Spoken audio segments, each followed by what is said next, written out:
大家好，今天我们来聊一个特别有意思的概念，它塑造了中国3000多年的历史，甚至可以说它是一种能驾驭皇帝的力量。咱们先来思考一个根本问题啊，一个统治者，他凭什么就能统治我们呢？靠出身，靠武力，还是别的什么？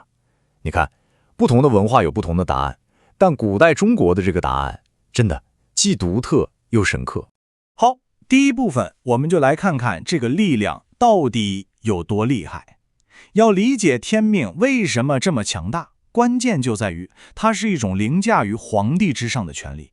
你得明白，它可不是皇帝手里的工具，恰恰相反，这是一套连皇帝自己都必须遵守的规则。简单来说，天命到底是什么呢？它就是古代皇帝统治合法性的来源。它既解释了一个王朝为什么能崛起，也预示了它为什么会灭亡。那么，咱们进入第二部分来深入解读一下这个天命具体到底是什么意思呢？我们来看一看它的定义。你看，这里的核心就一个词儿，有条件的。统治权不是永久的，不是说你姓什么你就能永远当皇帝。这里的天，你可以理解成一种宇宙的道德力量，它会把统治权交给一个好人，一个贤明的君主。但关键是，一旦这个君主变坏了，变得残暴无能，那天就会毫不犹豫地把这个权力给收回。这里就有个特别有意思的对比。你看左边是咱们说的天命，皇帝的权力是基于他的表现的。再看右边，这是欧洲的君权神授，国王说他的权力是上帝给的，是绝对的，靠血缘继承的，谁反对他，谁就是反对上帝。这么一比就很清楚了，天命更像是一份绩效合同，老板干得不好，那对不起，你就要下台了。第三部分，既然是份合同，那就有条款了，对吧？统治者具体要做些什么才能赢得并且一直保持住这份上天的青睐呢？我觉得这个比喻真的太贴切了，神圣的绩效评估。你就这么想，皇帝每天都在接受考核，他的老板就是天，而唯一的考核标准就是老百姓过得好不好。那我们来看看这张幻灯片，这就是皇帝的工作职责说明书。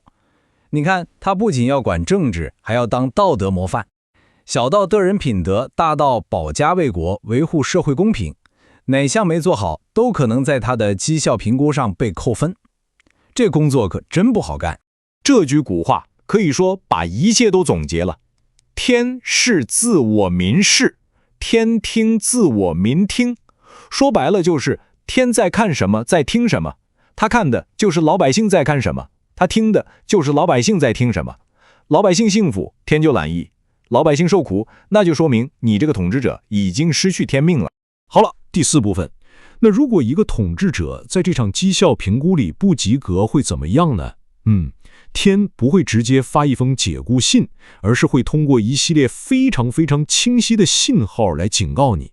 你看，这些可不只是倒霉事儿，在天命这个观念里，这些全都是政治信号。地震、洪水，那被看作是老天爷在警告你这个皇帝德性有亏；而社会动荡、农民起义呢，那就更严重了，那简直就是人民代表上天来执行判决了。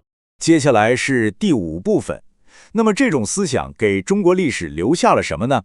一个最直接、最深远的影响，就是形成了一种周而复始的模式，我们管它叫王朝周期。咱们来看看这个循环是怎么回事啊？你看啊，总是一个新王朝在废墟上建立起来，说前朝太腐败了，所以我获得了新的天命。